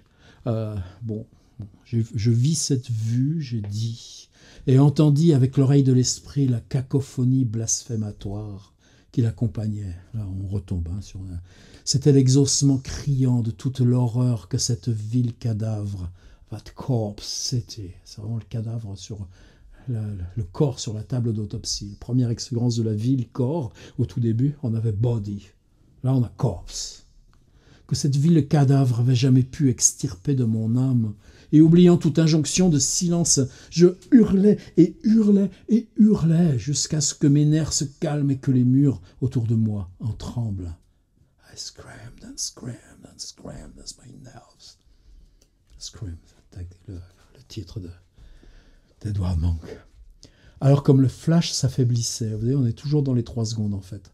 Je vis que mon hôte tremblait lui aussi. Un air de peur choqué sculpta dans son visage la venimeuse déformation. Est-ce qu'on a encore Van et Mars? Non. The Serpent Distortion of Rage. C'est-à-dire là, j'ai réutilisé venimeux. Tout à l'heure, Van et Mars, j'ai mis vermine. Oh, j'ai encore du boulot. Oui, c'est pour ça que ça m'a choqué ce matin. Parce que est-ce qu'on n'a jamais fini une traduction? Vous savez, Markovitz qui recommence ses Dostoïevski tout le temps. Quand bien même ils peuvent être réédités qu'à intervalles beaucoup plus longs. Mais là, on n'a pas Van et Mars. On a The Serpent Distortion of Rage. La distorsion serpent de la rage. Des fois, j'aurais envie de tout traduire qu'avec des noms. Mais comment rendre serpent? C'est pas les serpents qui sifflent sur... C'est distortion of rage. La déformation, la distorsion de la rage. C'est le mot rage, je sais pas, distorsion de la colère. Venimeuse déformation, la venimeuse distorsion. Mais enfin en tout cas là il y a quelque chose à reprendre, mais toute sa vie on peut le reprendre, qui avait engendré mes hurlements. Il tituba, se retint au rideau, là on va être vite dans l'échappatoire maintenant, comme je l'avais fait moi-même, et laissait ballotter sa tête au hasard, comme un animal poursuivi. Dieu seul sait ce qu'il avait provoqué, parce qu'à mesure que s'évanouissait l'écho de mes cris, survint un autre bruit, si terriblement suggestif. Vous avez trompé le temps, vous avez osé anticiper sur le temps, alors ça s'écroule. Et on est pile à l'endroit du World Trade Center en 2001. Dieu seul sait ce qu'il avait provoqué, parce qu'à mesure que s'évanouissait l'écho de mes cris, c'est comme bizarre d'ailleurs, c'est comme le New York souterrain. Alors que Lovecraft prend souvent le métro, mais ce côté souterrain est absent là, de l'anticipation. Survint un autre bruit si terriblement suggestif que seul l'hébétement de mon émotion me conserva sain et conscient. C'était un pas régulier et pesant, montant les escaliers de l'autre côté de la porte verrouillée, comme d'une horde pieds nus ou en sabots de peau, et puis maintenant le grattement précis, déterminé, du loquet de cuivre qui brillait à la faible lumière des 2 chandelles. Le vieil homme m'agrippa de sa main froide et cracha sur moi dans l'air moisi, aboyant des sons depuis la gorge en chancelant malgré le rideau jaune auquel il s'agrippait. La pleine lune, soyez damnés, vous espèces de chiens glapissants, tu les as appelés, maintenant ils viennent te prendre, leurs pieds, leurs mocassins, eux, les morts, Dieu vous damne, démons à peau rouge, c'est pas moi qui avais empoisonné votre rhum, est-ce que j'ai pas gardé votre puissance magique? Vérolé, vous étiez déjà malade, soyez maudits, votre vengeance c'était pour le squire, mon ancêtre déverrouillait cette poignée, j'ai rien pour vous ici. Bon, évidemment, on est dans la fin de l'histoire, catalepse, je ne sais pas comment on dit. Mais le truc, le type a passé son secret à quelqu'un d'autre. Alors, les morts reviennent. C'est les morts indiens, les morts qui ont été trompés, les morts qui ont été assassinés par le vieux type à qui ils avaient dévoilé le secret de l'anticipation du temps. On n'a pas le droit de tricher avec le temps. Alors, on frappera lentement 3 coups déterminés sur le ventail de la porte. Je le fais là. Sa peur, maintenant inflexible désespoir, laissait ressurgir sa colère contre moi. Il chancela d'un pas vers la table où je m'appuyais moi-même. Toujours Dante et Virgile, mais tout à la fin. Les rideaux qui l'agrippaient encore, la destruction de Virgile. De sa main droite, tandis que sa main gauche essayait de m'attraper, se tendirent, finalement s'écroulèrent en déchirant leurs anneaux, entra à flot dans la pièce la pleine lune, dont la pâleur du ciel avait présagé. Dans ce flot verdâtre, les chandelles blêmirent, et la vérité nue de la ruine parut à plein dans la puanteur, l'odeur toujours musque de la pièce, avec ses lambris mangés au vert, le plancher effondré, la cheminée martyrisée, le mobilier branlant et les draperies en miettes. Elle s'étendait au vieil homme aussi, soit du fait de la pleine lune, soit à cause de sa colère, de sa peur, parce que je le vis ratatiner et noircir, alors qu'il me fixait et tentait de me déchirer de ses griffes de vautour. Oh, là, c'est des figures que le cinéma d'horreur ou cinéma fantastique a utilisé jusqu'à plus soif ensuite. Il n'y avait que les yeux à rester pareils. Ça, par contre, la littérature peut le faire. Le cinéma ne saura jamais. Pour faire des gros effets. Le visage, il y a que les yeux. Et la littérature, elle tient un choc. Toutes vos séries à la con. Alors qu'il me fixait, tentait de me déchirer de ses griffes de vautour. Walter Instance. Il n'y avait que ses yeux à rester pareils. Regardez le film de Beckett avec Buster Keaton. Et il me regardait avec une incandescence dilatée, propulsive. C'est ça l'avantage de la littérature. Prenez l'image et vous la continuez. Ça s'appelle quoi, continuer l'image? La phrase. Il n'y avait que ses yeux à rester pareils. Il me regardait avec une incandescence dilatée, propulsive, qui grandissait à mesure que le visage autour d'eux se carbonisait et dépérissait. Les 3 coups furent répétés avec une insistance plus grande, cette fois avec un son métallique. La chose noirâtre qui me faisait face n'était plus qu'une tête avec des yeux essayant impuissamment de traverser le plancher effondré pour venir vers moi, émettant par faibles bouffées ces crachats de huées flétrissantes. Maintenant, les coups rapides des éclats venaient à bout du ventail. Malade, j'aperçus le reflet d'un tomahawk traversant le bois fendu. Je ne bougeais pas, je ne pouvais pas, mais je regardais fasciné la porte tomber en morceaux pour laisser passer un flux colossal et sans forme d'une substance d'un noir d'encre. Et là, moi, c'est ce que j'adore aussi chez Lovecraft, et tous ceux qui essayent de l'illustrer. Tout ça. Oh, c'est super, il y a des trucs, hein, François Barranger qui fait des choses merveilleuses. Il faudrait qu'il nous fasse, lui. Mais en même temps, qu'est-ce qu'elle fait la littérature? Elle fabrique de l'image à ce moment-là? Non. C'est à vous de convoquer des images pour interpréter la phrase qui, elle, n'a pas d'image. Et ça, c'est fantastique. C'est Lovecraft. Regardez fasciné la porte tomber en morceaux pour laisser passer un flux colossal et sans forme d'une substance d'un noir d'encre troué d'yeux brillants et malveillant. Et cela s'écoulait épaissément, comme un flot de bitume, retour du mot bitume, éclatant une cloison pourrie, contourna une chaise en s'étalant, et finalement sous la table et dans toute la pièce, où la tête noire aux yeux brillants me regardait encore. Et se referma sur cette tête, l'enveloppa obscurément, et en un instant commença son retrait, emportant son invincible fardeau, son invisible fardeau, sans me toucher, et se retirant hors la porte noire, descendant les escaliers invisibles, qui craquèrent une fois de plus, mais dans l'ordre inverse. Alors le plancher, je vais jusqu'au bout, tant qu'à faire, me libéra enfin, je me glissai en suffoquant dans la nuit de ces chambres, m'empêtrant dans les toiles d'araignée, dans une terreur à m'évanouir, la lune verte, passant par les fenêtres brisées, me montra la porte du hall, the green moon. On n'est plus la pleine lune, on est la lune verte. Me montra la porte du hall entr'ouverte. Je courus, trébuchant sur le sol encombré de débris de plâtre, contournai ces plafonds qui s'écroulaient, me frayant chemin dans l'affreux torrent noir, avec des dizaines d'yeux sinistres brillant dans les ténèbres.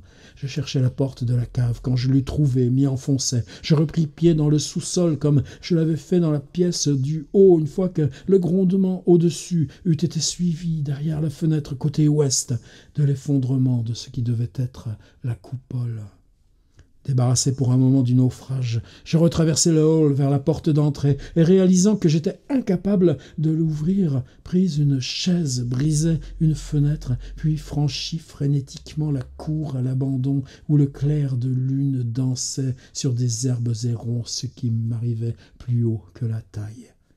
Le mur était haut et toutes les portes fermées, mais poussant une pile de caisses dans un coin, je pus atteindre le haut et m'accrocher à la grande urne de pierre posée là. Dans un tel épuisement, je remarquai que des murs et fenêtres étranges et de vieux toits.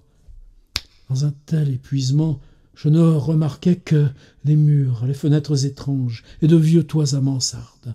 Les rues en pente par lesquelles nous étions arrivés n'étaient visibles nulle part, et le peu que je pus voir s'effaça rapidement dans un brouillard dévalant de la rivière malgré la clarté lunaire du ciel. Et soudain, l'urne à laquelle je m'étais accroché commença à trembler, comme affecté du même vertige qui me tenait. Dans un autre instant, mon corps plongeait vers je ne sais quel destin. L'homme qui me retrouva me dit que j'avais dû ramper un beau chemin, malgré mes membres brisés, parce qu'une traînée de sang s'étalait aussi loin qu'il avait pu la suivre. La pluie du matin effaça bientôt tout lien avec la scène de mon supplice, et les rapports ne purent rien établir de plus que d'avoir été trouvé venant d'un lieu inconnu, à l'entrée d'une petite impasse sombre de Perry Street. Je n'ai jamais envisagé de retourner dans ces ténébreux labyrinthes, ni ne recommanderais à quiconque de ça de s'y risquer. Qui et quoi était cette ancienne créature, je n'en ai pas idée, mais je maintiens que cette ville meurt, lourde d'horreur qu'on n'y suspecte pas. Où il est parti, je ne sais pas. Et je suis revenu à mes terres de Nouvelle-Angleterre, porté par un bon vent de mer, dès le bateau du sort.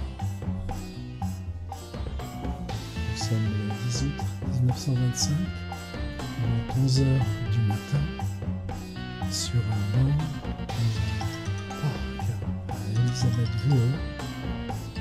Howard Phillips Lovecraft, 35 ans. Il reste 11 ans à vivre. Dans un carnet payé 10 cents à la première épicerie ouverte à 7 heures du matin, vient de terminer la collection. Ayant passé la nuit précédente au marché.